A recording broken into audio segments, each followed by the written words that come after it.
하나님의 말씀은 요한복음 17장 1절 말씀부터 5절 말씀이 되겠습니다.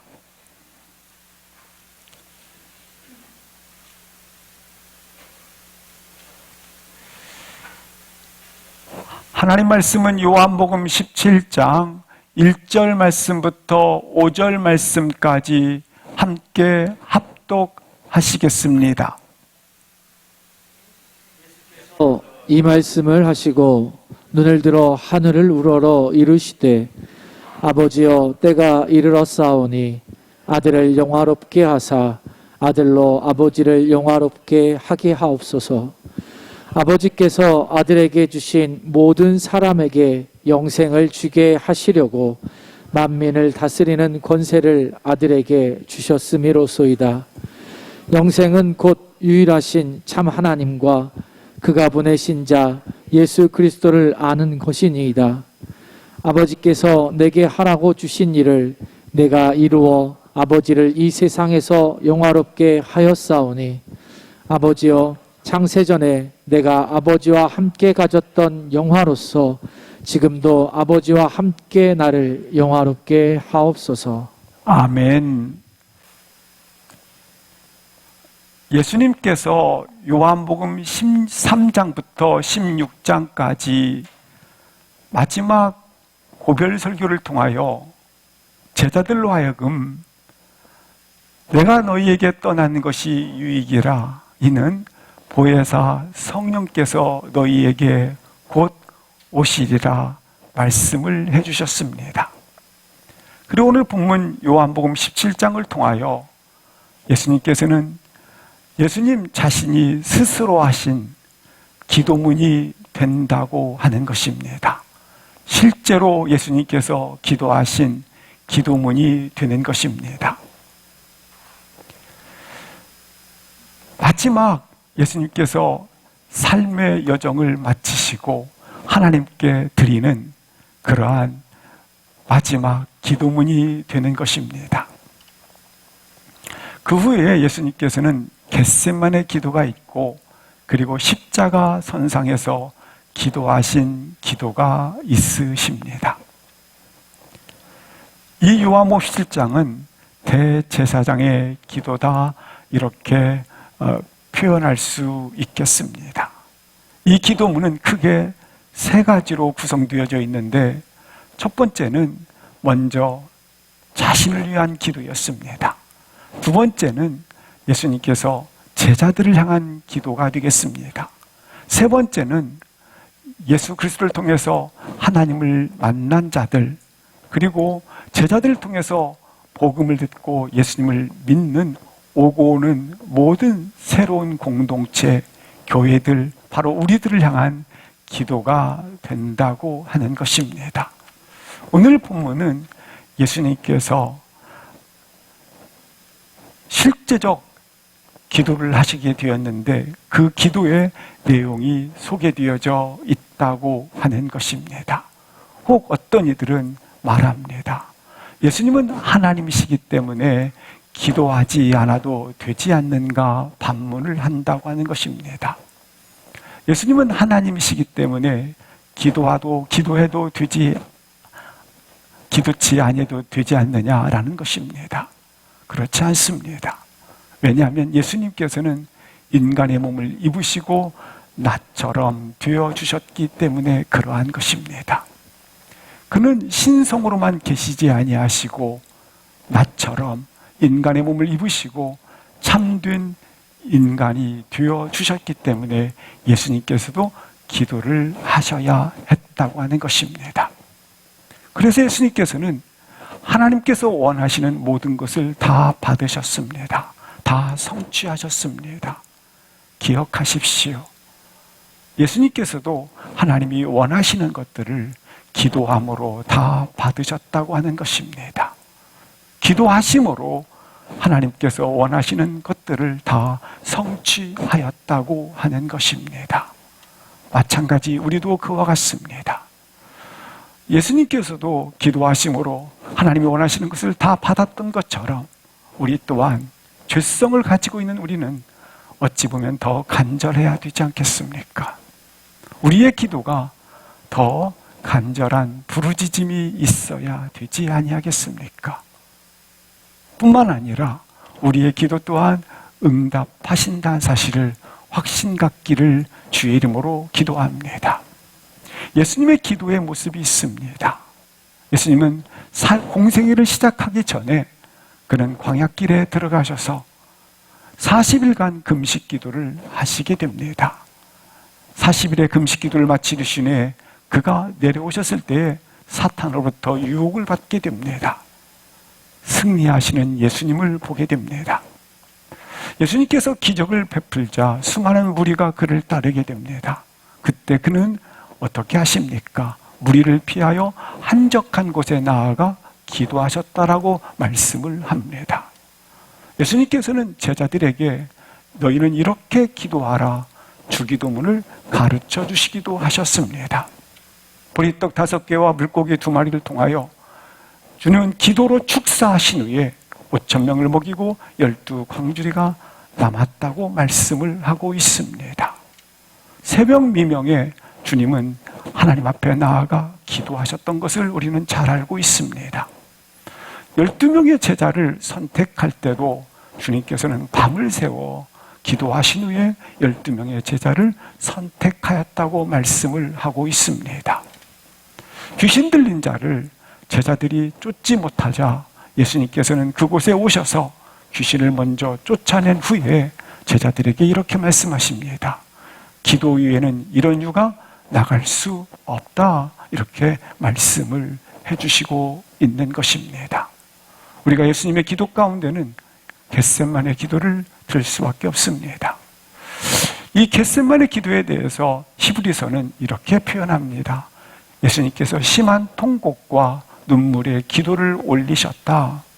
그리고 공관복음에서는 그가 땀방울이 핏방울이 되기까지 기도하셨다라고 말씀을 하고 있는 것입니다. 이처럼 다시 한번 우리 심령 속에 또 우리 교회 속에 새벽 기도 또한 금요철야 기도 그리고 평소에 기도하는 삶 뿐만 아니라 우리 가운데 다시 한번 이처럼 수요 예배를 통하여 산기도 그리고 곳곳에서 기도의 부흥이 일어나기를 소망합니다. 예수님이 기도하는 모습을 통해서 새벽 미명에 또는 금식으로 그때는 밤을 이렇게 맞은 밤중에 기도하는 시간들을 가지셨음을 보게 됩니다. 사랑하는 성도분들은 얼마나 기도하고 계십니까? 얼마나 하나님 앞에 기도로 나아가고 계십니까? 현대인들은 많이 바쁘고 복잡한 시대를 살아가고 있는 것이 사실입니다. 그래서 기도할 수 없다고 생각을 하십니까? 아니, 기도 없는 삶도 가능하다고 생각을 하십니까? 우리 그리스도인의 위기가 하나 있습니다. 기도 없는 삶에 익숙해 있다고 하는 것입니다. 기도 없는 삶이 아무런 나의 가운데 지장이 되지 않는 것처럼 익숙해 있는 기도 없는 삶으로 내가 젖어가고 있다고 하는 것입니다. 그런데 오늘 본문 1절 말씀을 통하여 보는 것이 있습니다. 이 말씀을 하시고 눈을 들어 기도하기를 시작하였다라 말씀하고 있습니다. 다시 한번 말씀을 통하여 우리의 기도의 능력이 회복되어지기를 주의 이름으로 기도합니다. 먼저 1절 말씀을 합독을 하시겠습니다. 1절 말씀을 통하여 예수님께서 십자가 지시기 전 실제적 기도를 하게 되는데 그 기도의 내용이 무엇이었는지 본문을 통해서 보도록 하시겠습니다. 시작. 예수께서 이 말씀을 하시고 눈을 들어 하늘을 우러러 이르시되 아버지여 때가 이르렀사오니 아들을 영화롭게 하사 아들로 아버지를 영화롭게 하게 하옵소서. 우리가 보통 중보 기도를 하게 된다 그러면 타인을 위해서 기도하고 또한 타인의 필요를 위해서 기도를 한다라고 생각을 합니다. 아멘입니다. 그런데 오늘 본문에는 특이하게도 우리 주님께서 중보 기도를 하고 계신데 먼저 누구를 위해서 기도하시느냐 하면 중반절에 보면 아들을 영화롭게 하옵소서 먼저 자기 자신을 위해서 기도하고 있다고 하는 것입니다. 우리가 대부분 타인을 위해서 기도하고 다른 지체들을 위해서 기도할 때 그 기도는 자신감 있게 기도를 하는데 나를 위해서 기도하는 것을 매우 꺼림칙하게 생각을 하기도 하고 미성숙하게 또한 생각을 하게 되고 내 신앙이 미성숙한가, 내 신앙이 연약한가 이렇게 반문하면서 기도를 하기도 합니다. 또 때로는 오해를 받기도 합니다. 기복신앙이 아닌가 그렇게 오해를 받기도 합니다. 근데 오늘 본문에는 특이하게도 먼저 예수님께서 기도를 시작할 때 이처럼 아들을 영화롭게 하사 자기 자신을 위하여 먼저 기도한 것을 볼 수 있다고 하는 것입니다. 오늘 본문을 통해서 볼 수 있는 것이 있습니다. 그것은 실상 자기를 위해서 기도해야 되는 이유가 있는데 그것은 자기가 가장 위험하고 자기가 실상 가장 위기에 있다고 하는 것입니다. 중보 기도를 시작할 때에 이처럼 먼저 자기를 위하여 기도하고 자신을 위하여 먼저 기도해야 되는 이유가 있는데 그것은 바로 자기가 가장 위험하고 가장 위기에 있다는 것을 누가 가장 잘 아는가? 자기가 가장 잘 압니다. 자기가 심령의 상태가 얼마나 무너져 있는지, 바닥나 있는지, 얼마나 갈기갈기 찢겨져 있는지 잘 알고 있기 때문에 그러한 것입니다. 자기 마음속에 말씀에 대한 부분에 희미함이 있고 확신이 없는 가운데 있고 또한 내가 충만하지 않고 내가 가진 것이 없는데 내 마음속에 분노가 있고 또한 역겨움이 일어나고 있는데 다른 사람을 위해서 기도하고 다른 사람을 위해서 흘려보낼 수 있는 생명이 없는데 기도할 수 없다고 하는 것입니다. 자기 자신의 심정조차도 채워지지 아니했는데 어떻게 흘려보낼 수 있겠습니까? 그래서 먼저 중보 기도를 할 때는 오늘 본문의 말씀처럼 먼저 굳어있는 내 마음 하나님께서 은총을 베푸시사 부드러운 마음을 허락해달라고 하는 하나님의 은혜를 사모해야 되는 것을 볼 수 있습니다. 따라서 자기 자신을 위해서 기도하는 것에 대해서 부끄러워하거나 그리고 그것이 기복신앙이라는 오해를 산다 할지라도 너무 두려워하지 마십시오.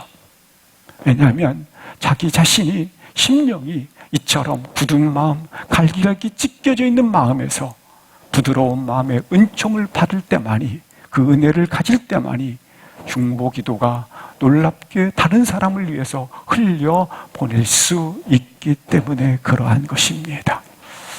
따라서 날 향해서 기도하는 것은 결코 이기적인 것이 아닙니다.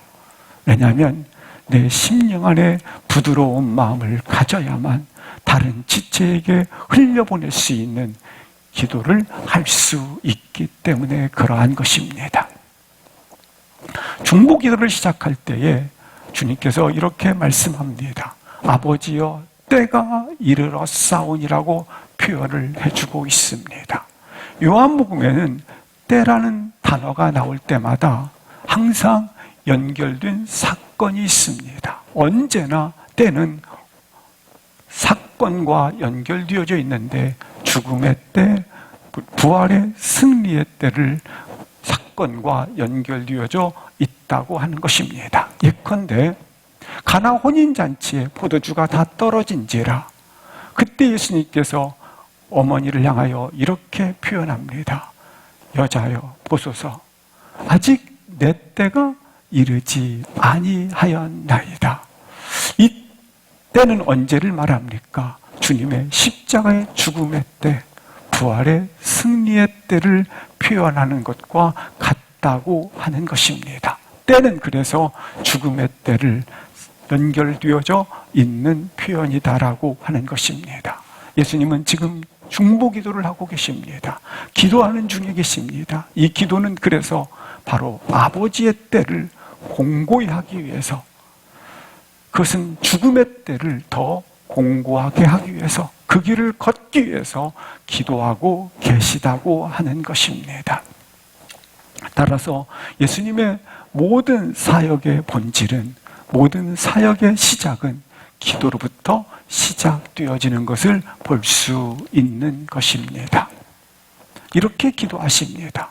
아들을 영화롭게 하사 아들로 아버지를 영화롭게 하게 하옵소서. 여기 아들을 영화롭게 하사 아들로 아버지를, 그렇습니다. 아들을 영화롭게 하사 먼저 자기 자신을 위해서 기도하고 계시는 것을 볼 수 있습니다. 지금까지 예수님은 기도하실 때마다, 그리고 사역을 하실 때마다 섬기기 위해서 오셨습니다. 자기를 버리셨습니다. 그리고 오직 하나님의 이름만 영광을 나타내옵소서. 이것이 예수님의 사역의 전부였습니다. 그런데 오늘 본문에는 아들을 영화롭게 하사라고 그렇게 기도하고 있습니다. 그렇다면 아들을 영화롭게 하사라는 이 단어의 의미는 어떤 의미를 가지고 있는가? 조금 전에 아버지의 때는 십자가의 죽음의 잔을 의미한다, 주님의 십자가의 죽으심을 의미한다고 말씀을 하고 있습니다. 따라서 여기 영화롭게 하사는 다른 표현으로 말하면 아버지여, 아버지여, 내가 십자가의 죽음의 잔을 마실 수 있도록 날 도와주십시오. 내가 십자가의 고난의 길을 걸을 수 있도록, 죽음의 잔을 마실 수 있도록 아버지여, 날 붙잡아 주시옵소서라고 하는 것입니다. 아들을 영화롭게 하사 죽음의 길을 걸을 수 있도록 아버지, 날 도와주시옵소서. 이렇게 죽음의 길을 걸음을 통해서, 십자가의 길을 걸음을 통해서 아들로니까 아들로 아버지를 영화롭게 하소서. 그것은 내가 이렇게 십자가를 잘 짐으로, 잘 감당으로 아버지를 영화롭게 되는 길이다라고 말씀을 하고 있는 것입니다. 예수님은 끝까지 하나님을 영화롭게 하는데 이렇게 서 있는 것을 볼 수 있습니다. 하나님의 뜻을 거스리지 않게 하옵소서. 하나님의, 내 심령 안에 있는 하나님의 뜻을 내가 꺾지 않게 하옵소서. 하나님 아버지, 나로 하여금 내가 지금 십자가 앞에 서 있는데 십자가를 피하지 않게 하옵소서. 기도하고 있는 것입니다. 우리 대부분의 기도를 하고 계십니다. 꼬리가 되지 말고 머리가 되게 하옵소서. 존경받게 하옵소서. 더 큰 영향력을 가진 자로 서 있게 하옵소서. 나로 성공케 하옵소서. 그 기도 틀린 기도가 아니라 참 좋은 기도입니다. 그 기도를 시작하지만, 그러나 이 기도의 한 부분이 미숙한 부분이 있습니다. 그것은 성숙되지 못한 부분이 있다면 바로 오늘 본문 다시 한번 그 기도를 시작을 통해서 나의 기도가 아버지를 영화롭게 하는 기도로 이처럼 성숙되어져 가기를 주의 이름으로 기도합니다. 어찌 보면 예수님의 전 인생이 아버지를 영화롭게 하는 인생으로 표현되어져 있는 것처럼, 사랑하는 성도 여러분, 다시 한번 이 표현을 통해서 나의 인생이 아버지를 영화롭게 하는 인생으로 다시 한번 서 있기를 주의 이름으로 기도합니다. 아들을 영화롭게 하고 또 아들로 아버지를 영화롭게 하는 그 길을 나의 인생길로 모토 삼으시고 걸어가시기를 주의 이름으로 기도합니다.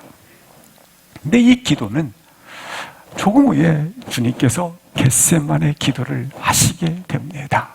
아들을 영화롭게 하사 주여 나로 하여금 십자가 짐을 도와 주시옵소서. 이 기도는 어디로 연결됩니까? 겟세마네 기도로 연결되어집니다. 겟세마네 동산에서 주님이 기도하신 기도의 아름다운 고백들을 듣게 됩니다. 아버지여, 이 잔을 내게서 피할 수 있도록 하옵소서. 그러나 내 뜻대로 마옵시고 아버지 뜻대로 하여 주옵소서.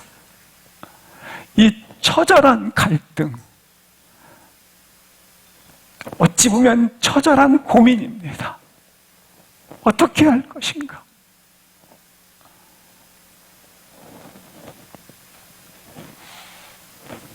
이 처절한 고통은, 이 갈등은 내 몸에 아픔이 가해지고, 그리고 내 창으로 찔려지는 육신적 고통이기보다는 아버지와의 관계가 깨지는 것입니다. 아니, 아버지 손에서 나를 놔버린 것입니다. 아버지께서 그 손을 놓아버리는 것입니다. 이 아픔은 말입니다. 그런데 놀라운 사실은 내가 이처럼 아버지로부터 버림을 받고 아버지로부터 그의 손이 나를 놔진다 할지라도 단 한 가지, 왜 그와 같이 하셨는가? 나에게 영원한 생명을 주기 위해서. 따라서 아들을 영화롭게 하사 이 표현은 아버지여 저들로 영원한 생명을 허락하여 주옵소서. 아버지여 저들로 하여금 구원의 백성 삼아 주시옵소서.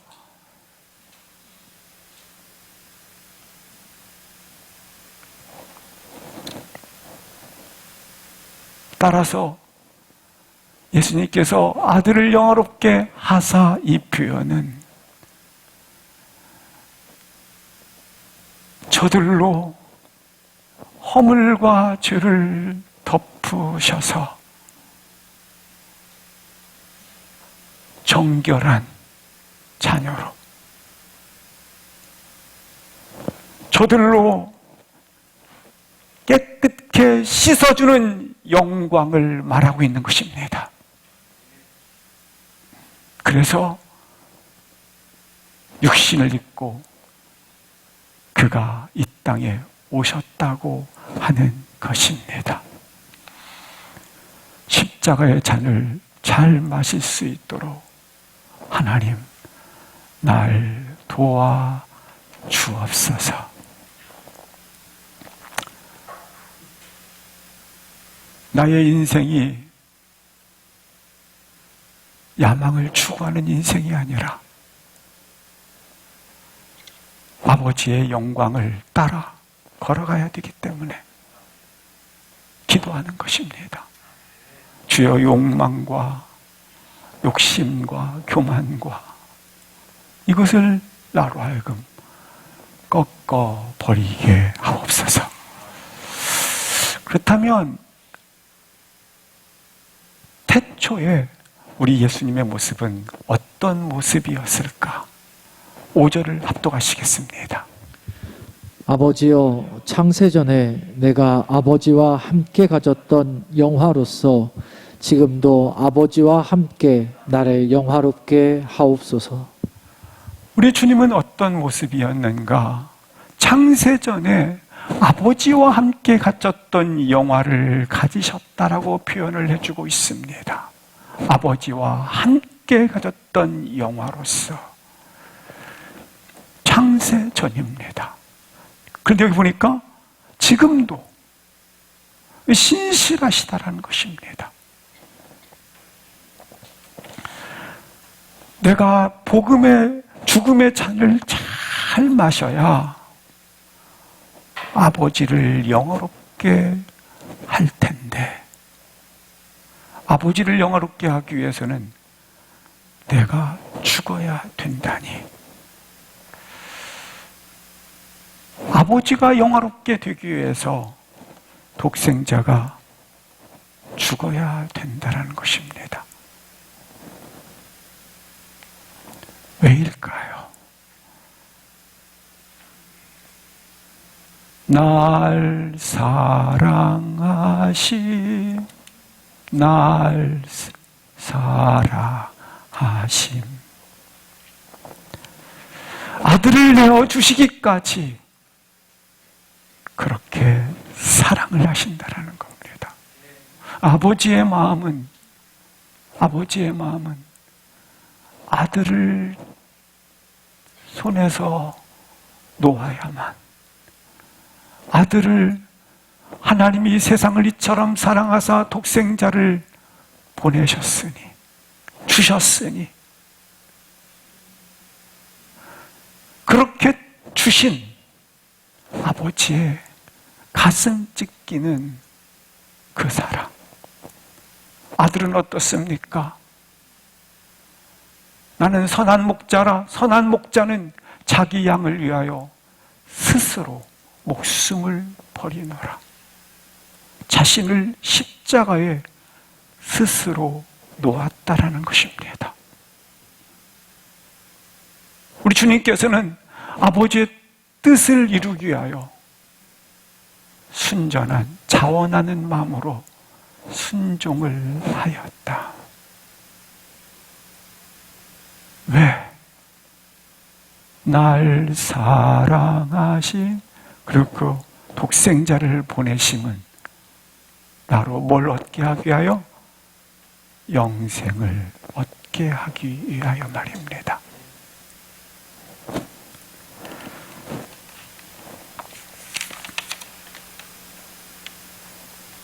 예수님께서 자신의 양식을 이렇게 표현합니다. 요한복음 4장 34절 35절을 합독하시겠습니다. 예수께서 이르시되 나의 양식은 나를 보내신 이의 뜻을 행하며 그의 일을 온전히 이루는 이것이니라. 너희는 넉 달이 지나야 추수할 때가 이르겠다 하지 아니하느냐. 그러나 나는 너희에게 이르노니 너희 눈을 들어 밭을 보라. 희어져 추수하게 되었도다. 주님께서 34절에 말씀하고 있습니다. 나의 양식은 나를 보내신 이의 뜻을 행하는 것이다. 그의 일을 온전히 이루는 것이다. 그렇습니다. 우리 주님께서 이 땅에 오신 목적은 무엇입니까? 그것은 잃어버린 양을 찾기 위해서입니다. 사망에 매여 사단의 종살이하고 있는 아버지의 영혼들을 찾기 위해서입니다. 그래서 찾기 위해서 십자가의 잔을 나로 마실 수 있도록 아버지여 도와주시옵소서. 우리 예수님께서는 창세전부터 아버지와 함께 가졌던 영화가 있으십니다. 그러나 아버지의 뜻을 이루기 위해서 이처럼 보내심을 받았고, 그리고 그의 일을, 다른 표현으로 말하면 그의 사역을 온전히 성취하셨습니다. 무엇을 통해서 그 일을 성취하였는가? 4절 합독을 하시겠습니다.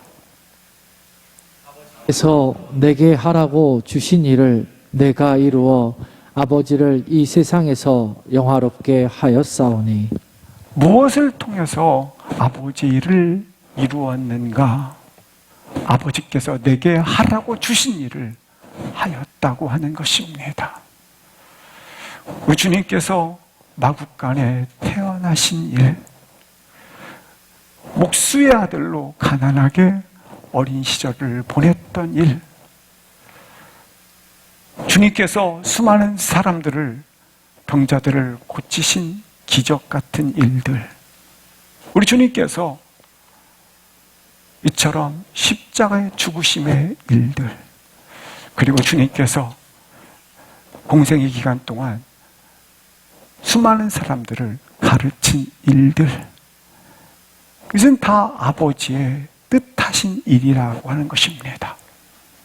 이 일을 내가 이루었다라는 겁니다. 이 일을 했다라는 것입니다. 따라서 우리를 오늘 걸어가고 있습니다. 걸어가고 있는 이 자리자리마다 내가 태어나고 내가 자라고 내가 힘써 수고하고 그것들이 아버지께서 주신 일이라는 사실을, 또 아버지께서 주신 이 사명들을 온전히 이루었다면 그 일 또한 누구를 영화롭게 하는 일이 되겠습니까? 아버지를 영화롭게 하는 일이라고 하는 것입니다. 그러므로 사랑하는 성도 여러분, 다시 한번 내 인생의 모든 걸음걸이가 아버지를 영화롭게 하는 인생의 길로 다시 한번 나의 모토를 결정할 수 있기를 주의 이름으로 기도합니다. 이 모든 일들을 하게 됨은 무엇 때문에 그렇습니까?